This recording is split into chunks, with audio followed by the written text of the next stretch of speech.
welcome. I'm Michelle Marchant Johnson with Love Life Coaching, and I'm here today with a lovely guest expert, and that is the amazing Susan Ball. Welcome, Susan.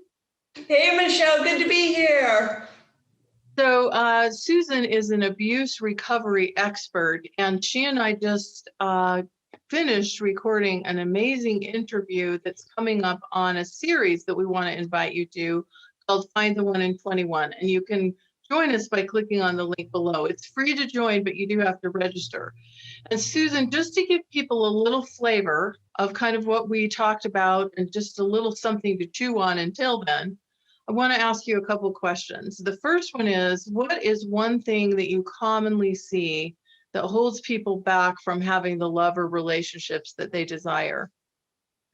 The one common factor that I see, Michelle, is people not telling the truth about what's going on in their toxic, unhealthy relationships.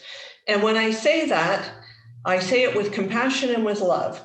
We have a tendency, if we are wounded in some way, if we have little gaps that we need to mend, we will deny, minimize, and rationalize all of his or her bad behavior. Because we don't want to quit. We don't want to feel unloved or unwanted. We want this to work. We're desperate. We're people pleasers, whatever the situation is for us, whatever the trauma response is.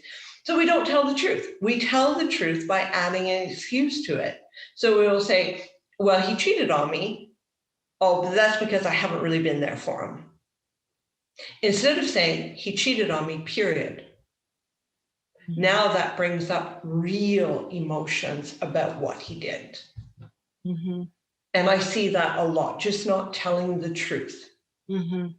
And why is this so critical that we tell ourselves the truth about what's going on in a relationship? You cannot see the patterns that you're accepting, whether they be toxic, mostly I'm talking about toxic behaviors. You cannot see those patterns for what they really are until you start looking at them as reality. So if you're sitting back and you're saying anything, it could be, when he comes home after work and he yells at me, he calls me names in front of the kids and all of that kind of stuff. If you sit back and you say to yourself, well, he was really tired and I kind of poked the bear, then you're not seeing how unhealthy your relationship is for real. Mm-hmm. And if you can't see that, if you leave that toxic relationship, how are you going to be able to distinguish healthy if you don't have really good, open, vulnerable awareness of unhealthy?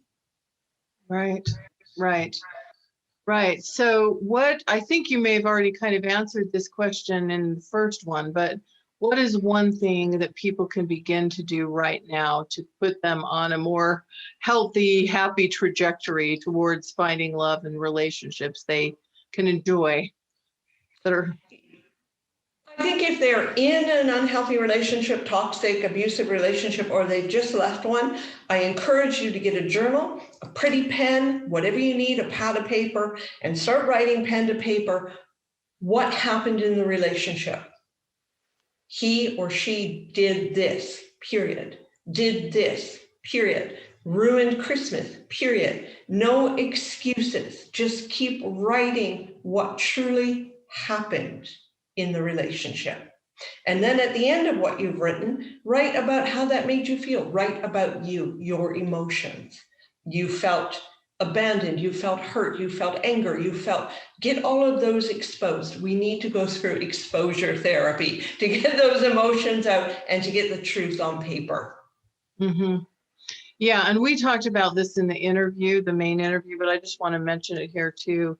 If there has been trauma or abuse, it's also really important to get the support that you need from a counselor, therapist, or someone who's trained to help you to manage this, to work through this, to get clear about this, because you are worth it and you deserve to have a relationship that is healthy and that you can enjoy and where you're free from that kind of abuse or toxic behavior or trauma.